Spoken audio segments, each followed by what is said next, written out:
వేములవాడ రాజన్న ఆలయ గోశాలలో కోడెల మృత్యువాతపై రాజ్ న్యూస్ వరుస కథనాలపై అధికారులు స్పందించారు. దేవాదాయ శాఖ కమిషనర్ ఆదేశాల మేరకు తిప్పాపురం గోశాలను ఏడీసీ శ్రీనివాసరావు పరిశీలించారు. కోడెల సంరక్షణలో విఫలమైన అధికారులపై ఆయన ఆగ్రహం వ్యక్తం చేశారు.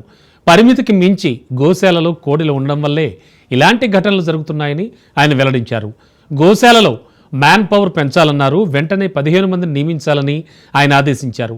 గోశాల పరిస్థితులపై దేవాదాయ శాఖ కమిషనర్కు సమగ్ర నివేదిక ఇవ్వనున్నట్టు ఏడీసీ శ్రీనివాసరావు వెల్లడించారు.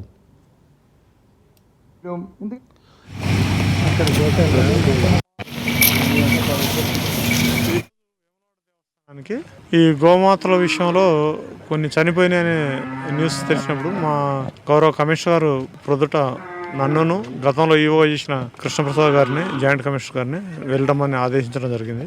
వారి ఆదేశాల మేరకు మేము ఇమీడియట్లీ బయలుదేరి రావడం జరిగింది. ఇప్పుడు ఇవన్నీ తిరిగి పరిశీలించి అక్కడ ఒక డాక్టర్ గారు కూడా విజయభాస్కర్ రెడ్డి గారు అని రావడం జరిగింది హైదరాబాద్ నుంచి. అవన్నీ వచ్చిన తర్వాత తిరిగి చూడటం, తర్వాత ఆయా శాంపిల్స్ తీసుకోవటం జరిగింది. ప్రాథమికంగా ఏంటంటే కొద్దిగా క్రౌడ్ అయితే ఎక్కువగా ఉంది. నిన్న కొన్ని ఆవులు, కొన్ని కోడెదూడలు ఈరోజు కొన్ని చనిపోయినాయని, కొన్ని ఏమో కొద్దిగా వీక్గా ఉన్నాయని నోటీస్కి వచ్చింది. వాటికి వాళ్ళు ట్రీట్మెంట్ చేస్తున్నారు. ఈ క్రౌడ్లో కూడా పెద్దవి చిన్నవి కొద్దిగా నిస్సాయ స్థితిలో ఉన్నాయి, అంటే బక్కగా ఉండి కొద్దిగా డౌన్ స్టేజ్లో ఉన్నాయి కూడా కలిపి ఉన్నాయి. వాటికి ఫుడ్ కానీ వాటర్ కానీ అందడం కొద్దిగా కష్టంగా ఉందేమో అనిపించింది. తర్వాత ఫుడ్ కూడా మరి సఫిషియెంట్గా అందుతుందా లేదా అనేది వీరిని అడిగితే అందిస్తున్నామని చెప్తున్నారు.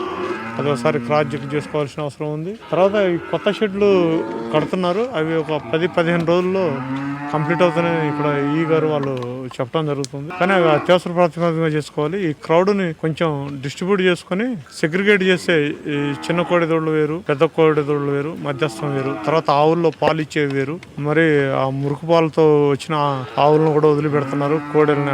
అటువంటి సపరేట్గా చేసుకుంటే కొద్దిగా సమస్యకి తొలి పరిష్కారంగా దొరికింది. మరి అట్లానే ఇప్పుడు మాకు మీరు చెప్పినట్టు పెద్దవారు కలెక్టర్ గారు వారి ఆధ్వర్యంలో ఏదో ఈ కోడెలను కూడా రైతులకి డిస్ట్రిబ్యూట్ చేస్తారు. తర్వాత సమస్య తేలిక పరిష్కారం అయింది. గతంలో కూడా అట్లా ఉందంటున్నారు. మరి పెద్దవాళ్ళు నిర్ణయం తీసుకుంటే ఆ విధంగా కూడా పరిష్కారం దొరికే అవకాశం ఉంది.